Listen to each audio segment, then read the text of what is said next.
नमस्कार, मैं हूँ श्री चंद्रशेखर। शिव शक्ति में आप सभी का स्वागत है। आज मैं आपको एक छोटी सी कहानी बताने जा रही हूँ जिसका नाम है ज़ॉम्बी अटैक। एक गांव में 17 साल की लड़की एक कॉन्वेंट में 12वीं कक्षा में पढ़ती थी। काफी तेज बच्ची थी, हर बार क्लास में टॉप करती थी। पर एक दिन उस कॉन्वेंट ने उस बच्ची के माँ बाप की आर्थिक स्थिति का फायदा उठाते हुए उस लड़की को ईसाई में बदलने का मजबूर किया था। जब वो बच्ची ने उस अमानवीय प्रपोजल को इनकार कर दिया था, तब उसको पोंगल हॉलीडेज के वक्त बिना घर भेजे उसे शौचालय क्लीन कराए, कपड़े धुलवाए, जितना ह्यूमिलिएट करना था उतना ह्यूमिलिएट किए थे। नाराज बच्ची उस असहाय स्थिति में खुद की जान ले ली। अब आप वो लड़की के जगह अपने बच्चों को या भाई बहनों को इमेजिन कर लीजिए। बहुत डर और दुख होगा ना। ये कोई काल्पनिक कहानी नहीं है, बल्कि कुछ ही दिन पहले तमिलनाडु में हुआ था। ये कुछ वैसा नहीं लग रहा जैसे कश्मीरी हिंदुओं के साथ हुआ था। अपना धर्म बदलो या मर जाओ, ये मिशनरी वाले भी उनसे कुछ कम नहीं है। अब तक आप एक अंदाजा लगा ही सकते हैं कि हम धर्मांतरण के खिलाफ क्यों लड़े। हंसने वाली बात यह है कि ये विदेशी मिशनरीज हो या देसी, हमेशा क्रिश्चियनिटी को हिंदू समाज में प्यार और दान के रूप में ही परिचय कर रहे हैं। तो हम हिंदू भी इनके द्वारा किए गए धर्मांतरण के ऊपर इतना भाव नहीं देते हैं, ना ही हम इन्हें खतरनाक समझते हैं, क्योंकि एक, हमें हमारे इतिहास के पुस्तकों में आक्रमणकारियों को हीरो दिखाया, और दूसरा, ये बाइबल व्यापारी दान के नाम पर धर्मांतरण करते हैं। तो कई सारे मासूम हिंदू इनके जाल में फंस जाते हैं। पास्टरों का कहना है कि धर्म बदलना उस इंसान का पर्सनल चीज है। इसके लिए एक छोटी सी एग्जांपल देती हूँ। मास्क लगाना मेरा पर्सनल है, पर गवर्नमेंट मास्क को कंपलसरी क्यों कर दी? क्योंकि अगर मैं कोरोना से इन्फेक्ट हो गई तो मेरे वजह से कई सारे आसपास रहने वाले लोग इन्फेक्ट होंगे, जो हमारे समाज के लिए हानिकारक है। वैसे ही जब एक बंदा धर्म बदलकर क्रिश्चियनिटी में जाकर कल से उनका काला किताब पढ़कर मेरे भगवान को गाली देकर मंदिरें तोड़कर और भी लोगों को इन्फेक्ट करने तैयार होता है, तो वो पर्सनल चीज बिल्कुल भी नहीं है।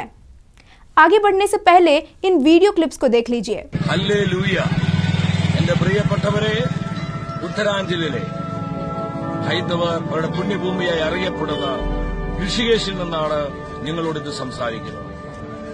ഋഷികേശിന്റെ മണ്ണിലേക്ക് കർത്താവിന്റെ തിരിച്ചോർ ഒഴുകപ്പെടുവാൻ ഈ അന്തരീക്ഷ മണ്ഡലം മുഴുവൻ എതിർ പൂജകളാലും എതിർ പ്രാർത്ഥനകളും നിറയപ്പെട്ടിരിക്കുകയാണ്.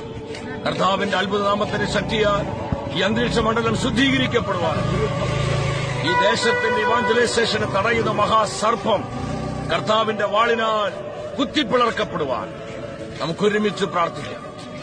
ഋഷികേശിന്റെ മണ്ണ് കർത്താവിന്റെ അഗ്നിയാൽ ശുദ്ധീകരിക്കപ്പെടട്ടെ. കർത്താവിനായി ഈ ദേശം പിടിക്കപ്പെടുവാൻ വരും നാളുകളിൽ ഇവിടെ വിശ്വാസം വളർന്ന് ജനം കൂട്ടം കൂട്ടമായി മാനസാന്തരപ്പെട്ട് യേശുക്രിസ്തുവിനെ ഏകരക്ഷകനും കർത്താവായി സ്വീകരിക്കുവാൻ എന്റെ പ്രിയപ്പെട്ടവരെ മുട്ടുകുത്തി പ്രാർത്ഥിക്കാം. ಈಗ ನಾನು 15 ವರ್ಷದಿಂದ ಪವಿತ್ರ ಬೈಬಲ್ನಲ್ಲಿ ಡೀಪಾಗಿ ಸ್ಟಡಿ ಮಾಡ್ತಿದ್ದೇನೆ. ಬೈಬಲ್ ಹೇಳ್ತದೆ, ಭೂಮಿಗೆ ಅಂತ್ಯವು ಬರುವ ಮೊದಲು ಯೇಸು ಕ್ರಿಸ್ತನ ನಾಮದಲ್ಲಿ ರಕ್ಷಣೆ ಹೊಂದಿರಿ ಎಂಬ ಎಲ್ಲ ದೇಶಗಳ ಎಲ್ಲ ಜನಾಂಗಗಳಿಗೆ ಅಂತಿಮವಾಗಿ ಸಾರಲ್ಪಡೋದೆಂಬ ವಾಕ್ಯವನ್ನು ಓದ್ತೀವಿ. ಅದಕ್ಕೆ ಎಲ್ಲ ಜನರು ದೇವದಂಡನೆ ಗುರಿಯಾಗಬಾರ್ದು. ಈಗ 15 ವರ್ಷದಿಂದ ಸಂದೇಶಗಳನ್ನು ಸ್ವಂತ ಖರ್ಚಲ್ಲಿ ಬರಿತಾ ಇದ್ದೇನೆ. I'll make a pastor to come and stay there so that he will continue that. After everyone who had accepted Christ as a Savior, and when they remove the tree god or stone god, then I call as a Christ village. In some villages I had hit the stones and trees with my leg in front of the village people. They only said, Pastor Praveen, you can hit it because it's a fake. So there are many cases which I had kicked the gods' heads, and I was so happy. From that time we made as Christ village. Christ village means its whole village had accepted Christ. In that way we had made many hundreds of Christ villages, and still we are trying to do our best. उस last video को एक और बार ध्यान से सुनिए।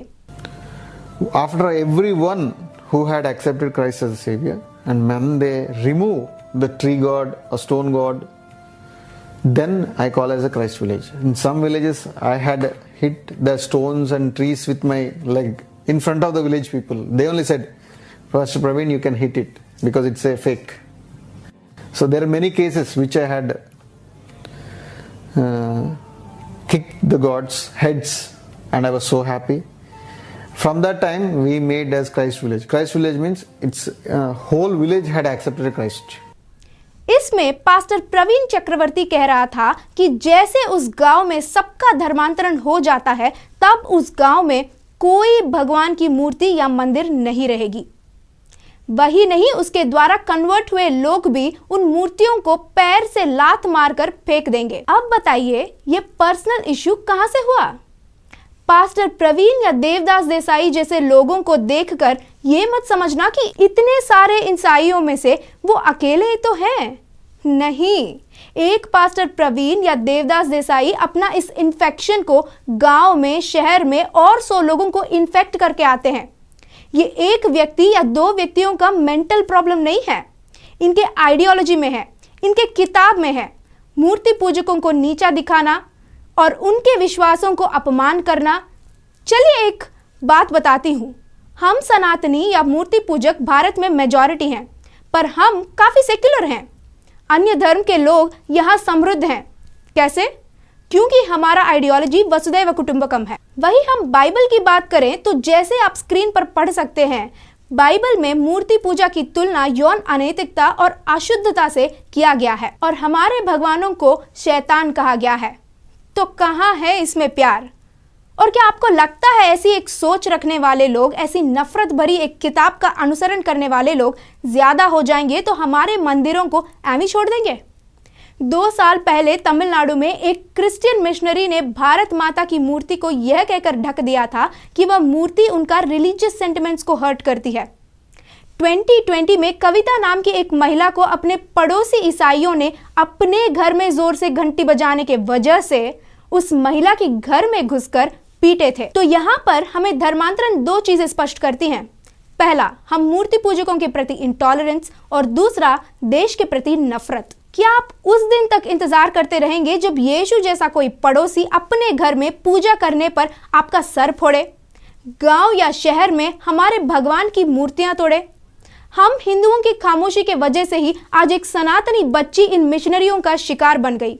अगर आप नहीं चाहते हैं कि आगे भी ऐसा कुछ हो तो आज आपको धर्मांतरण के खिलाफ आवाज उठाना ही होगा। धर्मांतरण कोई व्यक्तिगत मुद्दा नहीं है, वो सामाजिक मुद्दा है। शिव शक्ति ऐसे करार व्यूहों को चलाने वाले बाइबल व्यापारियों को और मिशनरीज को दक्षिण भारत में सबक सिखाया है और अब उत्तर भारत में अपना पहला कदम रख रही है। कोई भी व्यक्ति या मिशनरी जो अभी तक सनातन धर्म के ऊपर और हमारे भगवानों के ऊपर अभद्र भाषा का इस्तेमाल करके रोज की रोटी कमा रहे हैं, मासूम हिंदुओं का धर्मांतरण कर रहे हैं, उनको हमारे तरफ से एक ही मैसेज है, पैकअप। क्योंकि हर वेडनेसडे और फ्राइडे ऐसे लोगों को पेलने के लिए आ रही हूं। तब तक हमारे सपोर्ट में चैनल को सब्सक्राइब करें, लाइक और शेयर जरूर करें। जय श्री राम।